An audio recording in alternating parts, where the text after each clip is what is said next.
ക്രൂശിൽ കണ്ടു ഞാൻ സ്നേഹത്തെ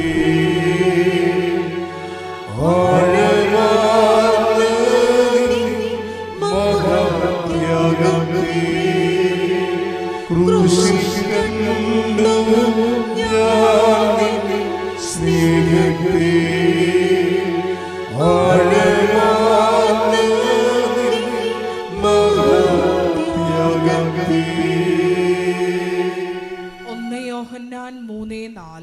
യോഹന്നാൻ 3:4 പാപം ചെയ്യുന്നവൻ നിയമം ലംഘിക്കുന്നു.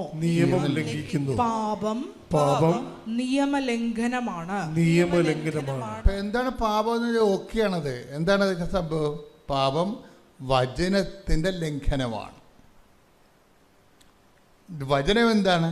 വചനം നമ്മളെ കർത്താവിൽ നിന്ന് വന്നു കർത്താവിലേക്ക് നമ്മൾ തിരിച്ചു പോകുന്നു. അതാണ് ഈശോ അവസാനം പറയുന്ന വാക്ക്. പിതാവേ, ഞാൻ അങ്ങേ പക്കൽ നിന്ന് വന്നു അങ്ങേ പക്കലേക്ക് തിരിച്ചു വരികയാണ്. ചില ആൾക്കാർക്ക് തിരിച്ചു വരാൻ പറ്റത്തില്ല, വഴിതെറ്റി പോകും. അതാണ് പ്രശ്നം. അതിനാണ് വചനം വെച്ചിരിക്കുന്നത്. ചൂണ്ട് പലകയായിട്ട് ഇതാണ് വഴി, ഇതിലേ പോവുക. കണ്ടാ ഇതല്ലേ? Take the bed of God. ഞാൻ അങ്ങേ പക്കൽ നിന്ന് വന്നു അങ്ങേ പക്കലേക്ക് തിരിച്ചു വരികയാണ്. Take the bed of God. Hallelujah hallelujah hallelujah hallelujah യേശുവേ നന്ദി. Hallelujah hallelujah hallelujah hallelujah hallelujah hallelujah hallelujah ക്രൂശിൽ കണ്ടു ഞാൻ സ്നേഹത്തെ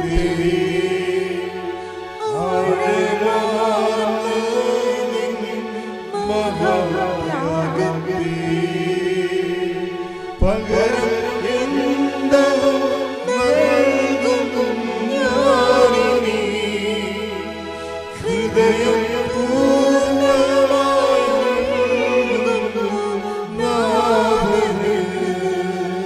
പകരം എന്തോ നൽകും ഞാനിനി ഹൃദയം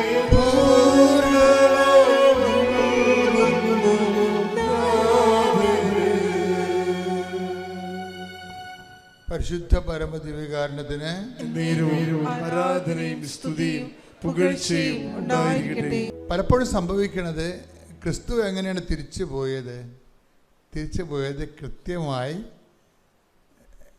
ദൈവത്തിൻ്റെ വചനപ്രകാരം ജീവിച്ച് ദൗത്യം പൂർത്തിയാക്കിയാൽ തിരിച്ചു പോകുന്നത്. അപ്പം അതുകൊണ്ട് തന്നെയാണ് എല്ലാവരും ദൈവഭവനത്തിൽ നിന്ന് വന്ന് ദൈവഭവനത്തിലേക്ക് തിരിച്ചു പോകണം. നമ്മൾ തിരിച്ചു പോക്ക് ഉറപ്പുവരുത്താനാണ് ഈ അനുതാപം വരണത്. പിതാവേ, ഞാൻ അങ്ങേ പക്കൽ നിന്ന് വന്നു അങ്ങേ പക്കലേക്ക് തിരിച്ചു വരികയാണ്. അങ്ങേ പക്കൽ നിന്ന് വരുന്നതിന് കുഴപ്പമില്ല, അത് നമ്മുടെ നടപടിയല്ല. Take the bed of God. ഞാൻ അങ്ങേ പക്കൽ നിന്ന് വന്നു അങ്ങേ പക്കലേക്ക് തിരിച്ചു വരികയാണ്. Take the bed of God. യോഹന്നാൻ 16:28. യോഹന്നാൻ 16:28. ഞാൻ പിതാവിൽ നിന്ന് പുറപ്പെട്ട് ഞാൻ പിതാവിന്റെ പുറപ്പെട്ട് ലോകത്തിലേക്ക് വന്നു.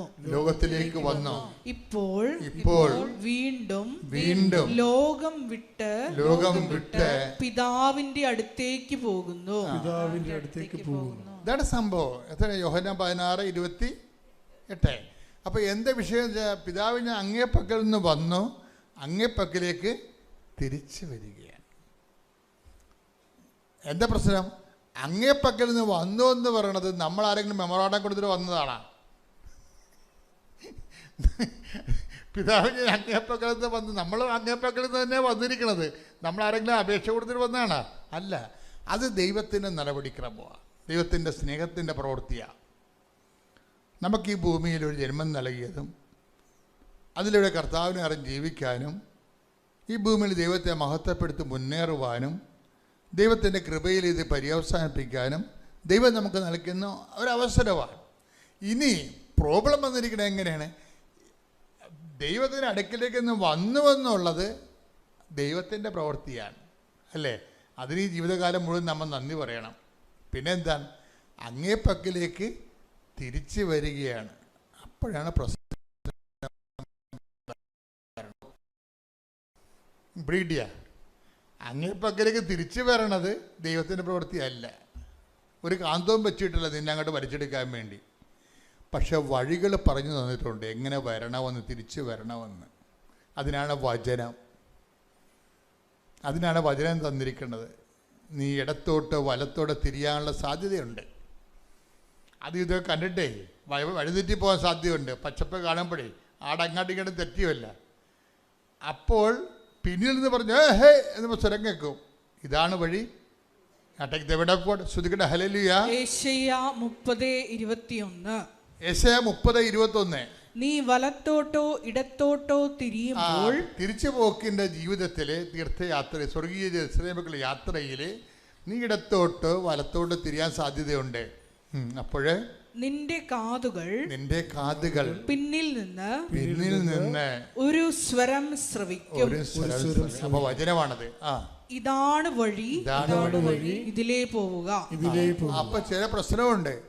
അപ്പൊ ചിലർ പറയും ആ വഴി എനിക്ക് വേണ്ട, എനിക്ക് വേറെ എൻ്റെ വഴിയെന്ന് പറയും. എനിക്ക് എൻ്റെ വഴി. നോട്ട് ഡബിൾ ചെയ്യണമെങ്കിൽ അതൊരു വഴി. 10 പൈസ പെട്ടെന്ന് ഉണ്ടാക്കാൻ പറ്റിയ പരിപാടിയാണ് നോട്ട് ഇരട്ടിപ്പിക്കൽ. ടാക്സ് വെട്ടിക്കണമെങ്കിൽ അത് വഴി. എനിക്കൊരു വലിയ വീട് വെക്കണം, ബ്രാൻഡഡ് കാറ് വാങ്ങിക്കണം. അപ്പം ഇടത്തോട്ടും വലത്തോട്ടും തിരിയാൻ നമുക്ക്.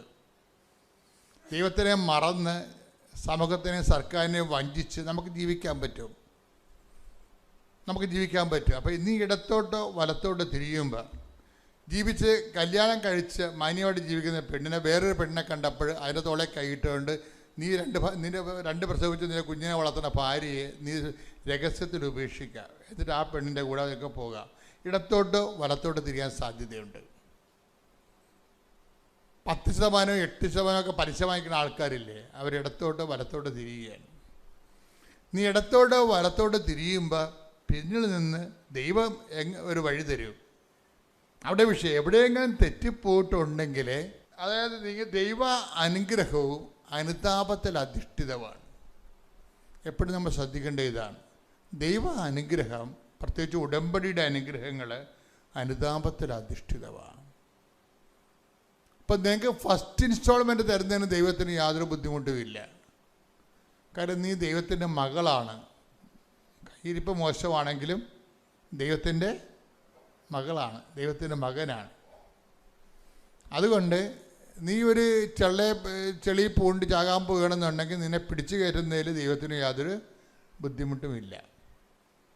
പിന്നെയും ചാടി ചെള്ളയെ വീണ് കഴിഞ്ഞാൽ പിന്നെ നിന്നെ സ്ഥിരം കലാപരിപാടി കഴിഞ്ഞാൽ ദൈവത്തിന് അതിൻ്റെ അടുത്ത് പങ്കാളിത്തമില്ല. അതെപ്പോഴും മനസ്സിലാക്കണം. അതുകൊണ്ട് ഈ അനുതാപം എന്ന് പറയുന്നതിൻ്റെ വിഷയം മനസ്താപരണമാണ് അഡ്രസ്സ് ചെയ്യണത്. മേലിൽ പാപം ചെയ്യുകയില്ലെന്നും അതാണ് വിഷയം. ആ ടൈപ്പ് സാധനം വീണ്ടും എടുക്കരുത്. ഇതുകൊണ്ടാണ് നമ്മൾ പറയണത് പാപങ്ങളിൽ ചെന്ന് ചാടരുത്. നമ്മൾ അറിഞ്ഞുകൊണ്ട് നമ്മളെ സംബന്ധിച്ചിടത്തോളം തിരിച്ച് കർത്താവിൻ്റെ ഭവനത്തിലെത്താം. ഇപ്പം നീ പ്രസവിക്കുന്ന കുഞ്ഞുങ്ങളെ ജ്ഞാനസ്നാനപ്പെടുത്താൻ നീ ബാധ്യസ്ഥയാണ്. എന്താ കാര്യം? നീ അങ്ങേപ്പക്കൽ നിന്ന് വന്നു, നിനക്ക് ദൈവം തന്ന കുഞ്ഞുങ്ങളെ രക്ഷയിൽ വളർത്താൻ പറ്റണം. അതിനെ വളർത്താൻ പറ്റാതെ ഒരുത്തനെ കണ്ടപ്പോൾ നിനക്ക് മനസ്സിൽ പൂതി തോന്നി അവൻ്റെ കൂടെ ചാടി ഓടിപ്പോയി കഴിഞ്ഞാൽ പിന്നെ മിസ്റ്റേക്കാവും. അതുകൊണ്ട് ആണ് എപ്പോഴും നമ്മൾ ശ്രദ്ധിക്കേണ്ടത്. അതായത് ഒരു അരിശത്തിന് അറ്റിച്ചാടിയ പല അരിശ അവിടെ എടുത്തു കഴിഞ്ഞാൽ പോകാൻ പക്ഷെ ബുദ്ധിമുണ്ട്. അപ്പം നിങ്ങളുടെ ചെറുപ്പകാലത്ത് കാണിക്കുന്ന ദൈവത്തെ മറന്നുള്ള ജീവിതത്തിനെ എന്നിട്ട് പിന്നെ അങ്ങനെ കുഞ്ഞുങ്ങളെ പെറ്റ് കിട്ടിക്കഴിഞ്ഞാൽ പിന്നെ നിങ്ങൾ മരണം വരെ നിങ്ങളുടെ പ്രാർത്ഥന എന്താണ്? ആ കുഞ്ഞുങ്ങളെ കർത്താവിൻ്റെ നാമത്തിൽ സ്നാനപ്പെടുത്തുന്നവരെ നിങ്ങൾ കണ്ണുനീരോടെ ദൈവദർശനം നിൽക്കണം. വിശുദ്ധിയോടെ നിങ്ങൾ ജീവിക്കണം.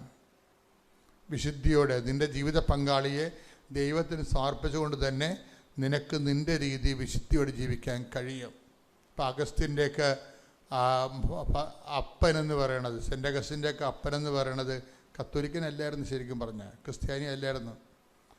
അവരുടെ കൂടെ മോനിക്ക പുണ്യാളത്തിൽ ജീവിച്ച് വിശുദ്ധയായിട്ടുണ്ട്.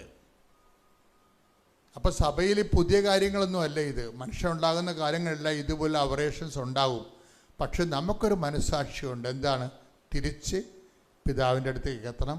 നമ്മൾ ജനിപ്പിക്കുന്ന കുഞ്ഞ് കർത്താവിനെ അറിയണം. അങ്ങനെയാണ് അഗസ്റ്റിൻ എല്ലാ മോശകരമായ ജീവിതത്തിൽ നിന്ന് തിരിച്ചു വന്നിട്ട് കർത്താവിനെ അറിഞ്ഞ് ആ മനുഷ്യൻ അവസാനം വിശ്വാസം സ്വീകരിച്ച് വൈദികനായി, മെത്രാനായി, വിശുദ്ധനായി, പണ്ഡിതനായി. കണ്ടാ, ഇപ്പം ഒന്നും അസാധ്യമല്ല, ഒരു അമ്മ വിചാരിച്ചത് കൊണ്ടാണ്.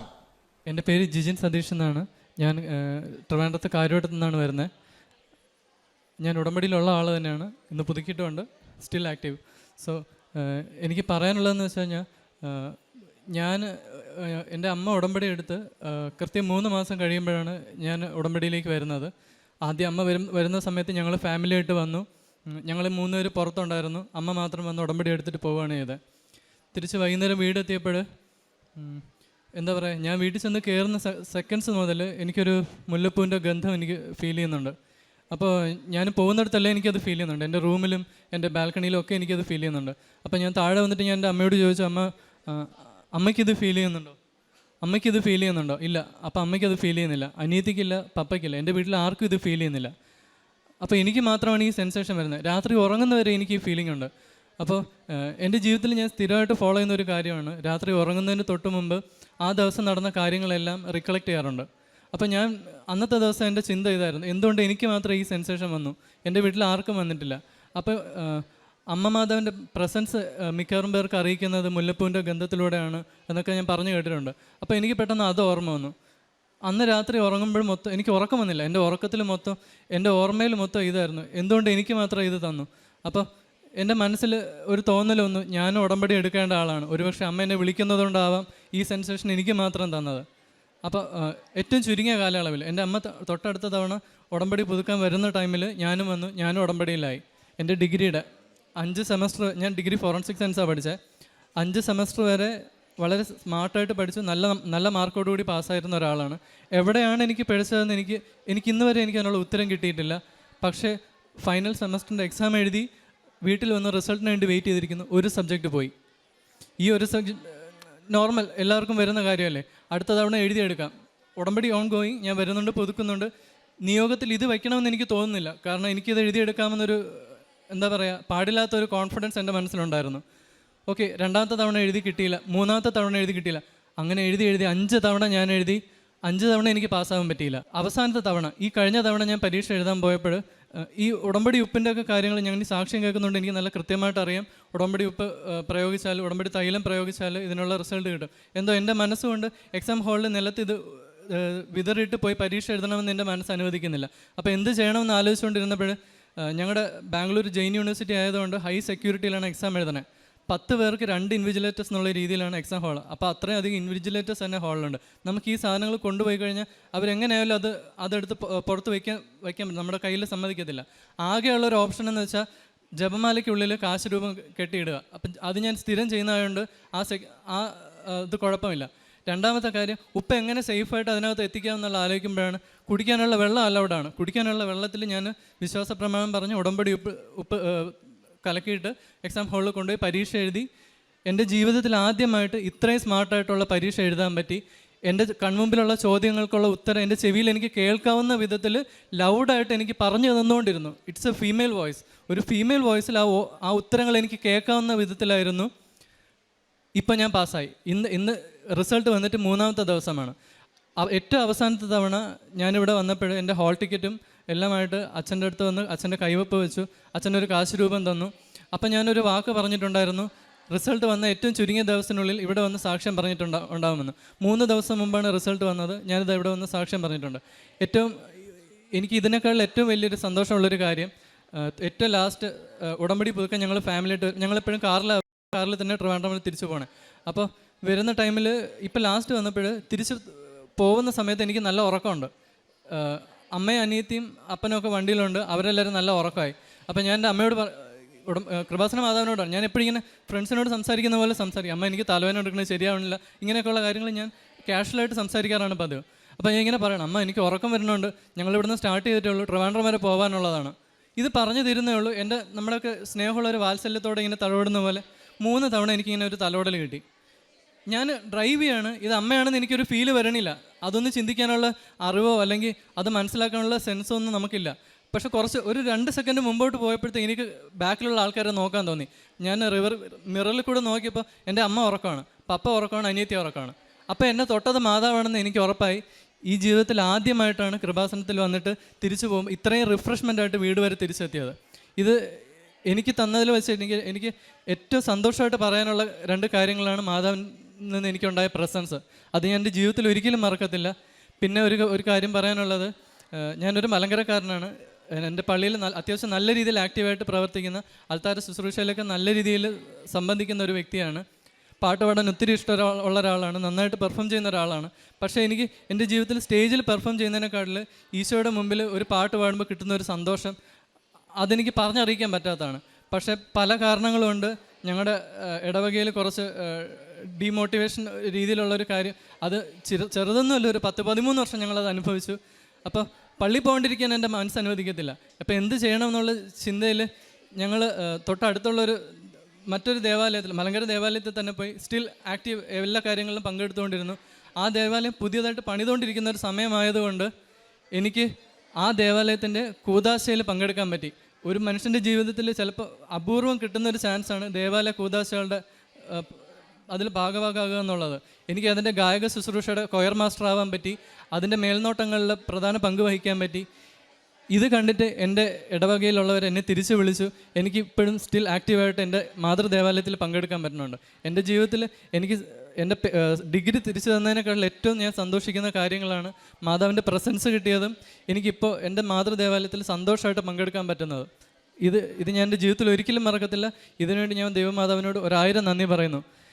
എൻ്റെ പ്രേക്ഷിത പ്രവർത്തനങ്ങളെന്ന് പറയുന്നത് അതൊരു ഊർജ്ജമാണ്. നമുക്ക് ഇവിടുന്ന് ഉടമ്പടി പത്രം കിട്ടുമ്പോൾ ഏറ്റവും ചുരുങ്ങിയ ദിവസത്തിനകത്ത് കൊടുത്തു തീർത്തില്ലെങ്കിൽ ഒരു കുറ്റബോധം വരും. മനസ്സിലൊരു ഞാൻ എന്ത് വലിയൊരു തെറ്റ് ചെയ്തു എന്ന്, ലിറ്ററലി അത് തെറ്റ് തന്നെയാണ്, ആ തെറ്റ് വരുന്നുണ്ടെന്നൊരു ബോധം വരും. ഞാൻ 3 അല്ലെങ്കിൽ 4 ദിവസത്തിന് അപ്പുറം പോവാറില്ല. അത്ര എനർജറ്റിക് ആയിട്ട് ഞാൻ പത്രം കൊടുത്തു തീർക്കുന്ന ഒരാളാണ്. അതുപോലെ തന്നെ എൻ്റെ അമ്മയും പപ്പയൊക്കെ പ്രവർത്തിക്കുന്ന എല്ലാ ജീവകാരുണ്യ പ്രവർത്തനങ്ങളിലും ഞാനും എൻ്റേതായിട്ടുള്ള പങ്ക് വഹിക്കുന്ന ഒരു വ്യക്തിയാണ്. എൻ്റെ പേര് അമല എന്നാണ്. ഞാൻ തിരുവനന്തപുരം ജില്ലയിൽ കാര്യവട്ടത്ത് സെൻറ്റ് മേരീസ് ദേവാലയത്തിൽ നിന്ന് വരുന്നു. ഞാൻ 2023 ജൂൺ 9-ാം തീയതിയാണ് ആദ്യമായിട്ട് ഉടമ്പടി എടുത്തത്. ഞാൻ ഉടമ്പടി എടുക്കുമ്പോൾ എനിക്ക് ഉടമ്പടി എടുക്കാൻ പ്രത്യേകിച്ച് കാരണങ്ങളൊന്നും ഉണ്ടായിരുന്നില്ല. എൻ്റെ ഭർത്താവിൻ്റെ വലത് കാലിൻ്റെ ചെറിയ വിരൽ ഇങ്ങനെ വല്ലാതെ അങ്ങ് വീർത്ത് വരണുണ്ടായിരുന്നു. അപ്പോൾ പുള്ളി ഇപ്പോൾ ഡയബറ്റിക്കാണ്. പിന്നെ വേദനയൊന്നും ഉണ്ടായിരുന്നില്ല. അതുകൊണ്ട് ഞങ്ങൾ ഹോസ്പിറ്റലിൽ പോകാൻ വിളിച്ചപ്പോൾ പുള്ളി വന്നില്ല. പക്ഷേ ദിവസങ്ങൾ കഴിഞ്ഞപ്പോൾ അത് വിരൽ ഭയങ്കരമായിട്ട് വലുതായി. കുറച്ച് നാൾ കഴിഞ്ഞപ്പോൾ മുട്ടിൻ്റെ അതുവരെ ഭയങ്കര നീരും ചുമന്ന കളറും ഒക്കെ അങ്ങായി. അപ്പോൾ പുള്ളിക്ക് ചെറിയ വേദന വന്നു. ഞങ്ങൾ ഹോസ്പിറ്റലിൽ കൊണ്ടുപോയി. അപ്പോൾ ഡോക്ടർ പറഞ്ഞു ഒരു വിരൽ നല്ലോണം പഴുത്തിട്ടുണ്ട്, അത് മുറിച്ച് കളയണം. പുള്ളിക്ക് ഡയബറ്റിക് ആയതുകൊണ്ടാണ് ആ വേദന അറിയാത്തതെന്ന് പറഞ്ഞു. എന്നിട്ട് മോനെ വിളിച്ചിട്ട് പറഞ്ഞു ഒരു വിരൽ പ്രതീക്ഷിക്കുകയേ വേണ്ട, പിന്നെ ഇനി സ്കാൻ ചെയ്ത് നോക്കുമ്പോഴേ എല്ലിന് എന്തെങ്കിലും പറ്റിയിട്ടുണ്ടോ, ഇനി സർജറി ചെയ്യണ സമയത്ത് ബാക്കി മേളിലൊക്കെ എന്തെങ്കിലും വേണ്ടി വരും എന്നൊക്കെ പറഞ്ഞ് ഞങ്ങളങ്ങനെ വല്ലാതെ ടെൻഷൻ അടിച്ചിരിക്കുകയായിരുന്നു. അപ്പോൾ ഞങ്ങളുടെ വീടിൻ്റെ അടുത്ത് തന്നെ എൻ്റെ ഒരു ഫ്രണ്ടാണ്, പുള്ളിക്കാരി ഹിന്ദുവാണ്. അവരിവിടെ വന്ന് സാക്ഷ്യം ഉടമ്പടി എടുത്തിട്ടുണ്ടായിരുന്നു. അപ്പോൾ ആ പത്രം ഞങ്ങളുടെ കയ്യിൽ കൊണ്ടു തന്നു. അപ്പോൾ ഞാനത് വായിച്ചു നോക്കി. എന്നിട്ട് എൻ്റെ ന്യൂസ് പേപ്പർ മടക്കി വയ്ക്കുന്ന കൂട്ടത്തിൽ ഞാനങ്ങ് മടക്കി വെച്ചു. ഞാൻ മാതാവിനോട് കൊന്തയൊക്കെ ചെല്ലുന്ന ആളാണ്, പക്ഷേ എന്തോ എനിക്ക് അങ്ങനെ തോന്നി, ഞാനങ്ങനെ വെച്ചു. കുറച്ച് കഴിഞ്ഞ് പുള്ളി ഹോസ്പിറ്റലിൽ നിന്നൊക്കെ വന്നു. 10 ദിവസം ഹോസ്പിറ്റലിൽ കിടന്നു, തിരിച്ചു വന്നു. വിരൽ മുറിക്കേണ്ടി വന്നില്ല. ഞാനങ്ങനെ പ്രാർത്ഥിക്കുന്നുണ്ട്, കൊന്തയൊക്കെ ചൊല്ലി പ്രാർത്ഥിക്കുന്നുണ്ടായിരുന്നു.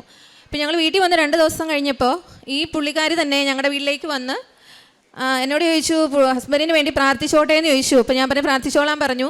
പുള്ളി ആ വിശുദ്ധ തൈലവും കാശുരൂപമൊക്കെ വെച്ചു. എൻ്റെ ഭർത്താവിൻ്റെ കാലിൽ കുരിശ് വരച്ച് മുട്ടുകുത്തി നിന്ന് പുള്ളിക്കാരി കരഞ്ഞ് പ്രാർത്ഥിക്കുന്നുണ്ടായിരുന്നു.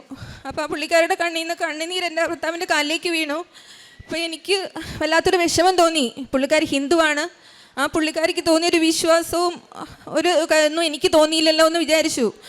പക്ഷേ എങ്ങനെയോ 2-3 ദിവസം കഴിഞ്ഞപ്പോൾ എൻ്റെ മൊബൈലിലേക്ക് ഇവിടുന്ന് പ്രത്യക്ഷീകരണ പ്രാർത്ഥനയും സാക്ഷ്യങ്ങളൊക്കെ വന്നു തുടങ്ങി. അപ്പോൾ എനിക്ക് പ്രത്യക്ഷീകരണ പ്രാർത്ഥന പറയാൻ അറിയില്ല. അപ്പോൾ ഞാൻ അതിൻ്റെ കൂട്ടത്തിൽ തന്നെ അവർ പറയുന്ന പറഞ്ഞ് ഇങ്ങനെ സാക്ഷ്യങ്ങളൊക്കെ കേൾക്കാൻ തുടങ്ങി. അപ്പോൾ ഒരാഴ്ച കഴിഞ്ഞപ്പോൾ എനിക്ക് തോന്നി എനിക്ക് കൃപാസനത്തിൽ വരണം, ഉടമ്പടി എടുക്കണമെന്ന് തോന്നി. അങ്ങനെ ഞങ്ങൾ രാത്രിയിൽ 9:30 ആയപ്പോൾ ഹസ്ബൻഡ് പറഞ്ഞു നാളെ വർക്കൊന്നും ഇല്ല എന്ന് പറഞ്ഞു. അപ്പോൾ ഞാൻ ചോദിച്ചു നമുക്ക് കൃപാസനത്തിൽ പോയാലോ എന്ന് ചോദിച്ചപ്പോൾ പറഞ്ഞു ഈ രാത്രിയിൽ ഇനി അങ്ങനെ നമുക്കൊന്നും അറിയത്തില്ലല്ലോ എന്ന് പറഞ്ഞു. ഞങ്ങളങ്ങനെ ഞങ്ങളെ പ്രാർത്ഥിക്കാൻ വന്ന ആ ചേച്ചിയുടെ വീട്ടിൽ പോയിട്ട് കാര്യങ്ങളെല്ലാം ചോദിച്ച് മനസ്സിലാക്കി. രാത്രി 2 മണിയായപ്പോൾ ഞങ്ങൾ വീട്ടിൽ നിന്ന് തിരിച്ചു. ആദ്യത്തെ ബാച്ചിന് തന്നെ ഞങ്ങൾ ഉടമ്പടി എടുത്തു. ഉടമ്പടി എടുത്ത് ആദ്യത്തെ പുതുക്കൽ കഴിഞ്ഞ് 2ാമത്തെ പുതുക്കലിന് ഒരാഴ്ച മുമ്പ് ഞാൻ എൻ്റെ ബാത്റൂമിൽ നിന്ന് കയറിയപ്പോൾ മുറിക്കകത്തോട്ട് വീണ് എൻ്റെ വലത് കാലിൻ്റെ 2 എല്ലുകളും കംപ്ലീറ്റ് പൊട്ടിമാറി കാലിൻ്റെ കുഴയിൽ നുറുങ്ങിപ്പോയി. അപ്പം എന്നെ ഹോസ്പിറ്റലിൽ കൊണ്ടുപോയി.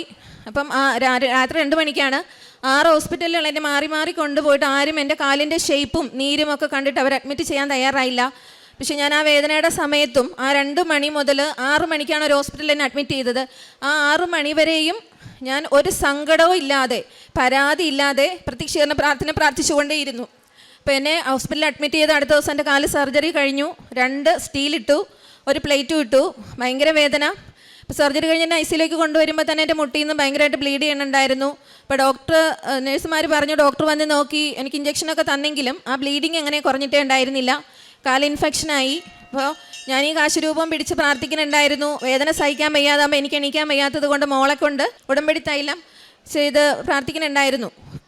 അപ്പോൾ കാല് ഇൻഫെക്ഷനായപ്പോൾ ടെസ്റ്റിന് അയച്ചപ്പോൾ ഞാൻ ഈ കാശുരൂപം വെച്ച് അവിടെ കിടന്ന് കരഞ്ഞ് പ്രാർത്ഥിച്ചമ്മേ എനിക്കൊരു ഇൻഫെക്ഷൻ ഉണ്ടാവരുത്. കാരണം ഓൾറെഡി എൻ്റെ ശരീരത്തിൽ നേരത്തെ 8 സർജറി കഴിഞ്ഞിട്ടുള്ളതാണ്. അപ്പോൾ ഇനി ഒരു സർജറിക്കും കൂടി എനിക്ക് പറ്റത്തില്ല. എനിക്ക് അങ്ങനെ റിസൾട്ട് വന്നപ്പോൾ അതിന് വലിയ കുഴപ്പമൊന്നുമില്ല. അങ്ങനെ 10 ദിവസമായപ്പോൾ എന്നെ ഡിസ്ചാർജ് ചെയ്തു.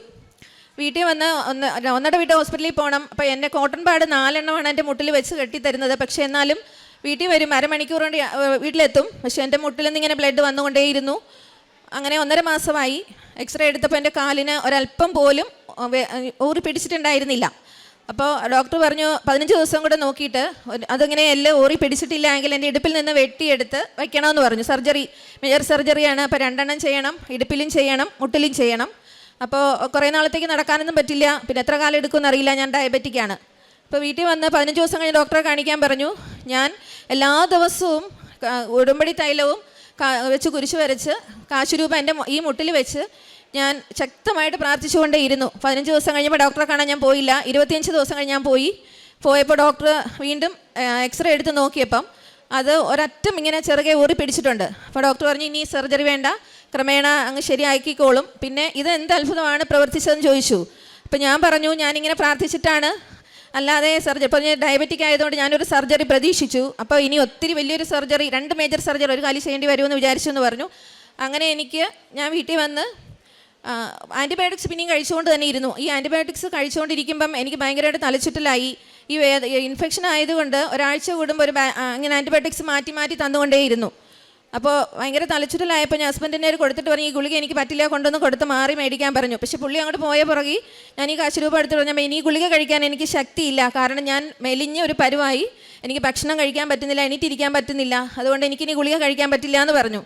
അപ്പോൾ ഡോക്ടർ ഇനി എൻ്റെ അടുത്ത് ഗുളിക ഈ ആൻറ്റിബയോട്ടിക്സ് വേണ്ടാന്ന് പറയണമെന്ന് ഞാൻ കരഞ്ഞ് പ്രാർത്ഥിച്ചുകൊണ്ടേയിരുന്നു.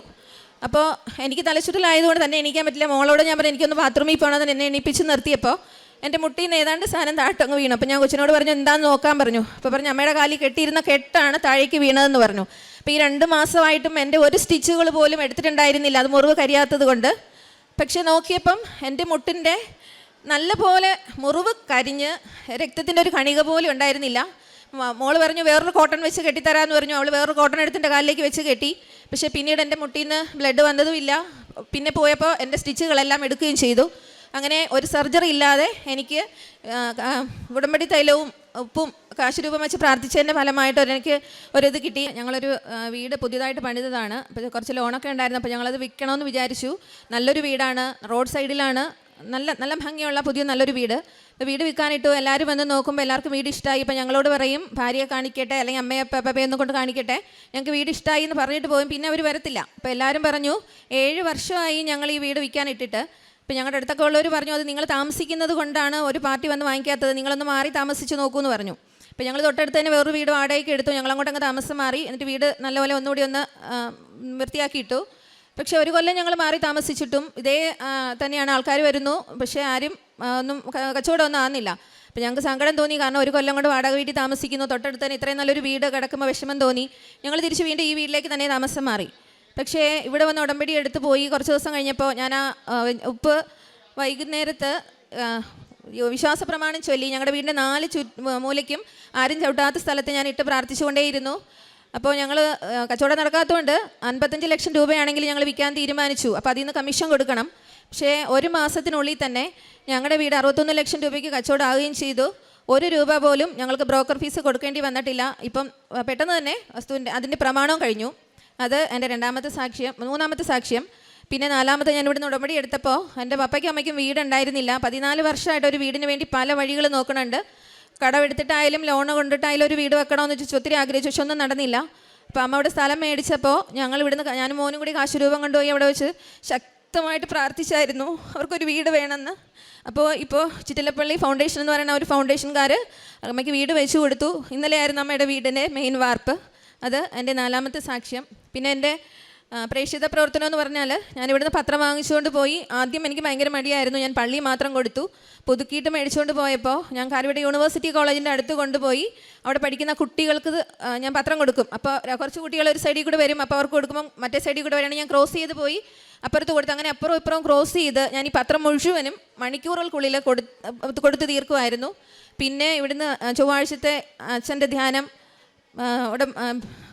ഡെയിലി ബ്രെഡിൻ്റെ പ്രാർത്ഥനകൾ, സാക്ഷ്യങ്ങൾ, ഇതൊക്കെ ഞാൻ എല്ലാവർക്കും ഷെയർ ചെയ്ത് കൊടുക്കും. പിന്നെ ഈശോയെയും മാതാവിനെയും കുറിച്ച് പറയാൻ കിട്ടുന്ന ഒരവസരങ്ങൾ പോലും ഞാൻ പാഴാക്കി കളയാറില്ല.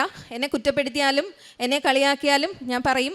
അത് പിന്നെ കാരുണ്യപ്രവൃത്തി എന്ന് പറഞ്ഞാൽ നേരത്തെ തന്നെ കാരുണ്യപ്രവൃത്തി ചെയ്തുകൊണ്ടിരുന്നതാണ്. പക്ഷേ അന്ന് ഞാൻ ചെയ്യുന്നത് അവർക്ക് ഫുഡ് കൊടുക്കും, പക്ഷേ ഞാൻ അവരെ തൊടാനോ അവരുടെ അടുത്തേക്ക് പോകാനോ ഞാൻ ഒരിക്കലും ശ്രമിച്ചിട്ടില്ല. പക്ഷേ ഇപ്പോൾ കാരുണ്യപ്രവൃത്തി ചെയ്യുമ്പോൾ ഞങ്ങളവർക്ക് ഫുഡ് കൊടുക്കും, അവരുടെ കൂടെ അവർക്ക് വിളമ്പി കൊടുത്തിട്ട് ഞങ്ങളെല്ലാവരും കുടുംബത്തോടെ അവരുടെ കൂടെ തീർന്ന് ഭക്ഷണം കഴിക്കും. അത് കഴിഞ്ഞിട്ട് സിസ്റ്റർ ഞങ്ങളുടെ അടുത്ത് അവരെ ഗ്രൗണ്ടിൽ ഹാളിലോട്ട് കൂട്ടും. അപ്പോൾ എൻ്റെ 2 മക്കൾ നന്നായിട്ട് പാടും. ഞങ്ങൾ ഒത്തിരി പാട്ടുകളൊക്കെ അവർക്ക് പാടിക്കൊടുക്കും. അവർക്ക് അറിയാവുന്ന പോലെ അവർ പാട്ടുകൾ ഞങ്ങളോട് പാടും, ഞങ്ങൾ പാടി കേൾപ്പിക്കും. പിന്നെ പേഴ്സണലി അവർക്ക് ഞങ്ങൾ എന്തൊക്കെ ഫുഡ് കൊണ്ടുപോയാലും അവർക്ക് പേഴ്സണലി അവർക്ക് കൊടുത്തവരെ സന്തോഷിപ്പിക്കാൻ വേണ്ടിയിട്ട് ഞങ്ങൾ ചെയ്യുമായിരുന്നു. പിന്നെ അവർക്ക് പുതിയ ഡ്രസ്സൊക്കെ വാങ്ങിച്ചു കൊടുക്കാറുണ്ട്. ഞങ്ങളവിടെ ചോദിക്കും നിങ്ങൾക്ക് എന്താണ് അത്യാവശ്യം എന്ന് ചോദിച്ചാൽ അവർ പറയുന്നത് അതുപോലെ ഞങ്ങൾ ചെയ്യും. അതങ്ങനെ മാത്രമല്ല, ഇപ്പം ഞങ്ങൾ ബസ്സിലൊക്കെ ട്രാവൽ ചെയ്യുമ്പോഴാണെങ്കിലും ചില ആളുകളെ അസുഖമായിട്ടൊക്കെ ഇരിക്കുന്ന ആളുകളെ കാണുമ്പോൾ നമുക്കറിയാൻ പറ്റും. അപ്പോൾ അങ്ങനെയൊക്കെ ഞങ്ങളെ കൊണ്ട് പറ്റുന്ന പോലെ എല്ലാം ഞങ്ങൾ ചെയ്യുന്നുണ്ട്. പിന്നെ ഞങ്ങൾ എന്ത് സഹായം ചെയ്യുമ്പോഴും ഞങ്ങൾ 2 മക്കളെ കൂടെ കൂട്ടും. കാരണം നാളെ ഞങ്ങളില്ലാതെ വന്നാൽ അവരത് തുടർന്ന് കൊണ്ടുപോകണമല്ലോ എന്നൊരു ചിന്ത ഞങ്ങൾക്കുണ്ട്. അപ്പോൾ അതുകൊണ്ട് അങ്ങനെ കാരുണ്യ പ്രവൃത്തികളെല്ലാം ഞങ്ങൾ ചെയ്യുന്നുണ്ട്. പിന്നെ ആത്മീയമായിട്ടെന്ന് പറഞ്ഞാൽ ഞാൻ എല്ലാ ദിവസവും സന്ധ്യാപ്രാർത്ഥനയൊന്നും കൂടുന്ന ആളായിരുന്നില്ല. പക്ഷേ ഇപ്പോൾ എല്ലാ ദിവസവും സന്ധ്യാപ്രാർത്ഥന കൂടും, ബൈബിൾ കൃത്യമായിട്ട് വായിക്കും. ഒറ്റ ദിവസം പോലും ഞാൻ മുടക്കാറില്ല. ഞാൻ എവിടെയെങ്കിലും ട്രാവൽ ചെയ്താലും എനിക്ക് അസുഖമായാലും ഞാൻ 12 മണിക്ക് മുമ്പ് ബൈബിൾ വായിച്ചിരിക്കും. അത് കുറച്ചല്ല, 10 അധ്യായമെങ്കിലും ഞാൻ ധ്യാനങ്ങളൊന്നും മിസ്സാക്കാറില്ല, എല്ലാം കൂടാറുണ്ട്, പ്രാർത്ഥിക്കാറുണ്ട്. പിന്നെ മറ്റുള്ളവർക്ക് പറ്റുന്ന പോലെ എല്ലാം ഞങ്ങൾ എല്ലാം പ്രാർത്ഥനാ സഹായങ്ങളും എല്ലാം ഞങ്ങൾ ചെയ്തു കൊടുക്കുന്നുണ്ട്. ഇത്രയും അനുഗ്രഹങ്ങൾ തന്ന എൻ്റെ അമ്മ മാതാവിനും ഈശോയ്ക്കും ഒരു കോടാനുകോടി നന്ദി പറയുന്നു. ഇനി എൻ്റെ മരണം വരെയും ഇപ്പം ഞങ്ങൾക്ക് ഇടയ്ക്കിടയ്ക്ക് ഒത്തിരി സങ്കടങ്ങളൊക്കെ ഉണ്ട്. പക്ഷേ എനിക്ക് പരാതിയില്ല. മാത്രവുമല്ല, പണ്ട് എനിക്ക് എന്തെങ്കിലും സങ്കടം വന്നാൽ ഞാൻ പറയുമായിരുന്നു, അമ്മ നിൻ്റെ അലച്ചിലുകൾ ഞാൻ എണ്ണിയിട്ടുണ്ട്, നിൻ്റെ കണ്ണുനീർ ഞാൻ കുപ്പിയിൽ ശേഖരിച്ചിട്ടുണ്ടെന്ന് പറഞ്ഞിട്ടുണ്ട്. നീ ഏത് കുപ്പിയിലാണോ എൻ്റെ കണ്ണീര് ശേഖരിച്ച് വച്ചേക്കണേ, എനിക്ക് സഹിക്കാൻ പറ്റണില്ലല്ലോ എന്ന് പറയുമായിരുന്നു. പക്ഷേ ഇപ്പോൾ എനിക്ക് പരാതിയേ ഇല്ല. കാരണം എനിക്ക് എത്ര കണ്ണുനീര് തരുന്നോ എനിക്ക് തരുന്ന അനുഗ്രഹങ്ങൾ അതിനേക്കാൾ വലുതായിരിക്കും. അതൊരിക്കലും ഒരു സാമ്പത്തികമോ അല്ലാത്ത ഭൗതികമോ ആണെന്ന് ഞാൻ വിശ്വസിക്കുന്നില്ല.